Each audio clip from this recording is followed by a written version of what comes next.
Trapped in the concept, falsely accused, was used, and misled, bitch. I'm hoping you fucking rest in peace.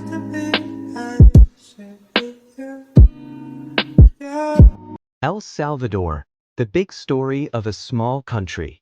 Although El Salvador is the smallest country in Central America, it has a great impact with its history, cultural richness, and social structure.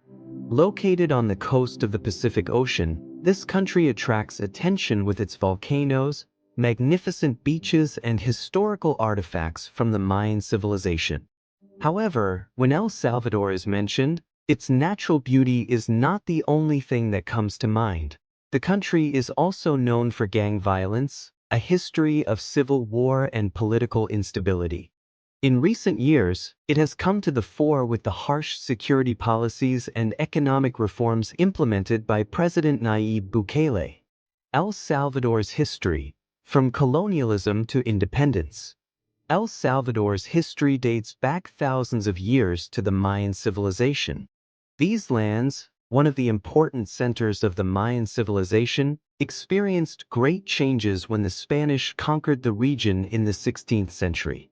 In 1524, the region was conquered under the leadership of Spanish explorer Pedro de Alvarado, and a large part of the indigenous population was either killed or enslaved. El Salvador, which remained a Spanish colony for centuries, declared independence in 1821, along with other parts of Central America.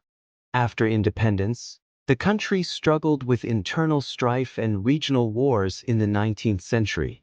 In the 20th century, economic growth and political turmoil intertwined. Coffee production, in particular, became one of the country's main economic activities, and the gap between large landowners and the working class widened. This imbalance would be one of the main causes of the civil war in the following years. El Salvador's Civil War, a bloody struggle that lasted 12 years. From 1980 to 1992, El Salvador experienced one of the bloodiest civil wars in history. This war between the left-wing guerrilla group Farabundo Martí National Liberation Front, FMLN, and the US-backed right-wing government resulted in the deaths of an estimated 75,000 people.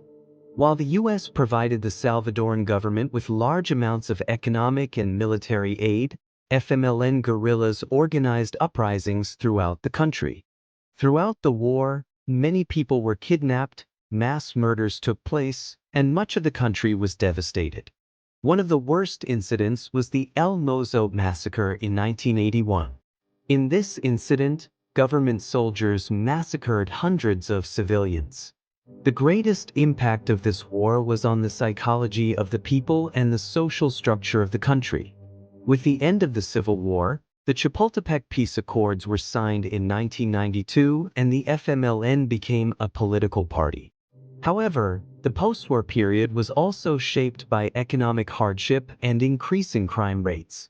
Gangs and the crime wave. 13 and Barrio 18. El Salvador became home to some of the world's most dangerous gangs starting in the 1990s. Salvadoran immigrants living in the US founded gangs such as MS-13, Mara Salvatrucha 13, and Barrio 18 in Los Angeles. In the mid-1990s, the US deported most of these gang members.